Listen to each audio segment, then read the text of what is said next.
Welcome to the latest installment of Margin Notes from the Central Church of Christ in Paducah, Kentucky.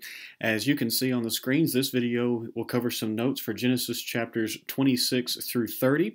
So if this is the first time you've stumbled across one of these videos, let me sort of give a real brief explanation of what we do. These are not meant to be deep Bible studies. Instead, these are just some notes I have in the margin of my Bible from my own personal Bible study, as well as some things I've seen other people write or say. They're not every note I have in the margin of my Bible because, as I say most times, I want to keep some things from my own sermons and Bible classes. But if this is the first video you have watched, we are going through the book of Genesis, sort of, as we say, chunk by chunk. So this video is about 5 chapters. If you want to go, pause this and go back from the very beginning of 2021. The first video dealt with some introductory materials, and then we've gone a few chapters of Genesis at a time, and this study of Genesis should take us basically through the month of June if we stay on schedule. So far we have, so we're glad to be able to do that. So we got several notes for you, as we usually do from these chapters, chapters 26 through 30. Dealing a lot with the life of Isaac. So let's begin with the note, first of all, that's found in Genesis 26, verses 8 through 10.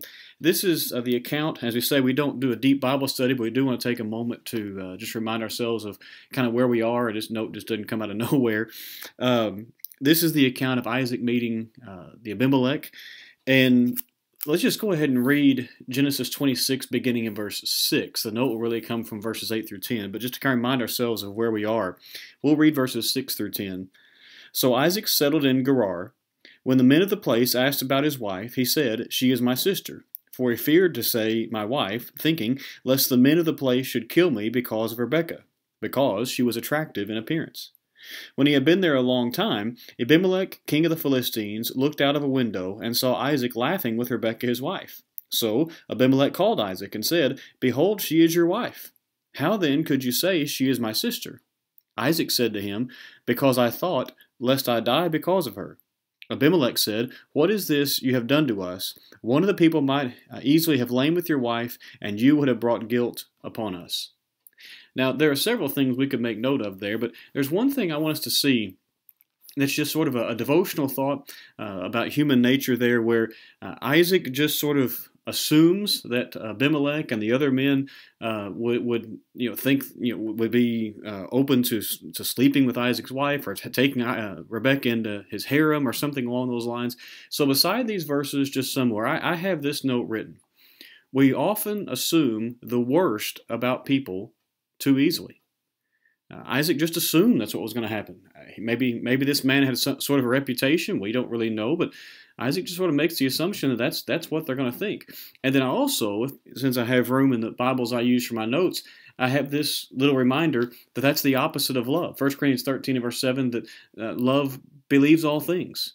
The idea is love believes the best, not love is just suspicious and always thinking the worst. But you see in here where Isaac just kind of assumed the worst about this person, or about that group of people, but specifically Abimelech, just very, very easily, with maybe a little evidence, maybe no evidence. We don't really have any idea, but it says something about human nature, where sometimes that's just the way that we think is the worst about someone. So just again, more of a devotional note than a study note, but something helpful from that particular text. The next note comes from Genesis 26 also, verse 17, where you have a reference made to this place called the Valley of Gerar, or Gerar. So Isaac departed from there and encamped in the Valley of Gerar and settled there. It's the little word valley that I have a note beside, and this is one of those that's more geographical, but just kind of reminds us of that particular place. Most commentators that I've consulted agree on this, that what we think of as a valley, is just here's some hills and here's the land between them. But what I have is that this was literally a wadi, and which is a word that we don't use all that much, but we hear it from sort of that part of the world every so often. And if you need a definition of what a wadi is, it's a dry creek bed that fills during the rainy season. So it is a valley, but it's a specific kind of valley. It's more of a just a dry creek bed, stays dry most of the year, but during rainy seasons it will fill up.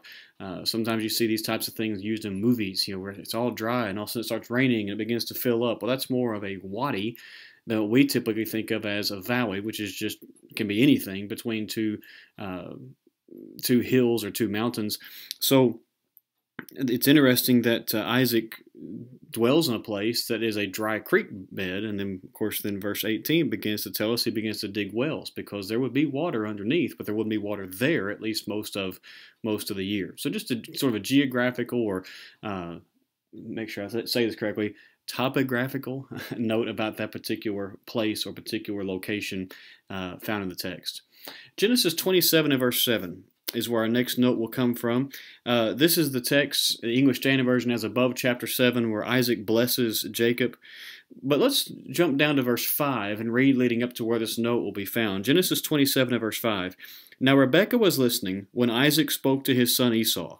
So when Esau went to the field to hunt for game and bring it, Rebekah said to her son Jacob, I heard your father speak to your brother Esau, bring me game, prepare for me delicious food, that I may eat it and bless you before the Lord before I die. And the text goes on to remind us that she comes up with this plan of how to deceive the father and so on and so forth. But it's the little phrase, before the Lord, that really kind of jumps off the page. Here's the note that I have, that was added by Rebekah. And then I have the notation to look back up at verse 4, because here is what Isaac actually said, the end of what he said. Verse 4, prepare for me delicious food, such that I love, and bring it to me so that I may eat, that my soul may bless you before I die. Now when Rebekah gives her version of it, she adds, bring me game and prepare me delicious food, that I may eat it and bless you before the Lord, before I die. Now, it is possible that he had said that, and the author of Genesis, Moses, just didn't record that for us. But it seems much more likely that she added this to sort of add weight, sort of add artificial weight to what he had actually said.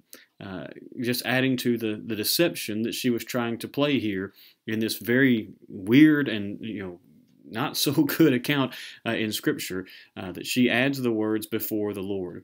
And again, I put the little notation there to look back up at verse 4 to remind myself of what he actually said, even though it was just, 3 or 4 verses earlier. It's good to glance back up and go, yeah, he didn't actually say that. She added this little phrase to maybe sort of add just some weight to it that wasn't actually there. Genesis 27 and verse 12, there's nothing on the screens because this is going to be something that just kind of goes with the whole verse. Looking back at verse 11 to remind us of where we are, Jacob said to Rebekah his mother, behold, my brother Esau is a hairy man, I am a smooth man. Here's the key verse, verse 12. Perhaps my father will feel me, and I shall seem to be mocking him, and bring a curse upon myself, and not a blessing. What is he worried about? What is Jacob worried about? His only concern seems to be with getting caught. He never says anything about this is wrong, before God, or this is, deceiving my father, or this is, being disrespectful of the family line. All he's worried about is, what if he catches me? And then beside that, I have the reference to Jeremiah 2:26, where the prophet said, as a thief is shamed when caught, so the house of Israel shall be shamed. The thief is shamed when caught. The thief isn't shamed just because he was a thief. He wasn't shamed because it was wrong against society. He's shamed when he got caught. It was an illustration God used for the way Israel was going to react. They weren't going to be ashamed because they were sinful. They were going to be ashamed because they got caught. That seems to be, all the way back here, the problem that Jacob has, that he's saying to his mother, basically, what's going to happen if I get caught? Not I shouldn't be doing this, or we shouldn't be doing this, but what happens if I get caught? And that's a very human tendency. It's not a good tendency, but it's one that we so often see with people. Jeremiah 27 and verse 40. Now let's remind ourselves where we are, because this is a very odd place to pick up a note. It's in the middle of a prophecy, a poetic quotation. In Genesis 27:26, Isaac is saying to Jacob, he's saying as he comes in, he's eating these things, come near, kiss me, my son. So he came and kissed him. Isaac smelled the garments, blessed him, and said, see the smell of my son is as the smell of a field that the Lord has blessed. And then he begins to give the blessing. And there are a couple things in the blessing that the Bible shows us where they were prophesied, or excuse me, where they were predicted. Now that's when Jacob is blessed, down in verse 26. But you jump to verse 38, when Esau realizes what's going on and asks basically, do you not have a blessing for me also? And Isaac has something to say to him. Genesis 27, beginning of verse 39. Then Isaac his father answered and said to him, Behold, away from the fatness of the earth shall your dwelling be, and away from the dew of heaven on high. By your sword you shall live, and you shall serve your brother. But when you grow restless, you shall break his yoke from your neck. So it's not really a blessing. It's more of a curse, but there is a positive at the end that you're going to be able to escape this, or your people will. The phrase, we're going to have two from this prophecy, by the way. You shall serve your brother. I have in the margin of my Bible where that was fulfilled, where Esau's descendants, I should say, come under the headship, lordship of the descendants of Jacob. It's from the time of David, and I have a reference there to when it happens, all the way until the king of Judah, whose name was Joram, and I have the reference there as to when those descendants sort of overcame that, and that's going to be the next note in just a moment, but I'm going to give you a moment to write that down, that the descendants of Esau were under the descendants of Jacob for that period of time, very specifically under the kingship of David, and then some of the kings of Judah after the kingdom divided, after Solomon. The other note, obviously, comes from the very next phrase. You shall break his yoke from your neck. When did that happen? Well, it's fulfilled in that same text, 2 Kings 8. And there's not 222 verses in 2 Kings 8. There should be 8:20 through just 22. It's also mentioned in 2 Kings 16:6, and then you have a reference there to where it's the parallel account in 2 Chronicles chapter 21. So this prophecy that was given, this curse, this negative blessing, if you want to think of it that way, that was given to Esau, excuse me, was fulfilled by his descendants, and here are the references to where that happened. Again, that should be 8:20 through 22, not 20 through 222. That'd be the longest chapter in the Bible, if it were. It's interesting just to see these predictions, these prophecies, these blessings come true. This one's a negative one, but that's where you see those references to when the descendants of these people did just that. And the argument can be made to happen before that in various places, but in these places it was very specifically done in fullness or in totality. All right, Genesis chapter 28 and verse 12. This is a very brief note. We often talk about Jacob's ladder, or the ladder descending from heaven. The English Standard Version and many other translations use that. Verse 12 of chapter 28, and he dreamed, and behold, there was a ladder. Now, the English Standard Version does have a footnote that says flight of steps. That is probably more accurate, and that's actually the note, that it's more likely a staircase with a gate at the top. And the reason that seems to be the case is because of verse 17, where the end of the verse says, this is the gate of heaven. Now, obviously, it's a vision, so we can't be 100% for sure, but we sometimes talk about it being Jacob's ladder, or the ladder that came down to Jacob, and it probably wasn't actually a vision of a ladder. It was probably a vision more along the lines of a staircase of some kind of celestial staircase with a gate, a door opening at the top of it. And that seems to make more sense, with having the door at the top or the gate at the top than an actual ladder with the gate at the top of it. Yeah, it's not that big of a deal, but it's just to put that picture in our head to have that more accurate to probably what actually happened here.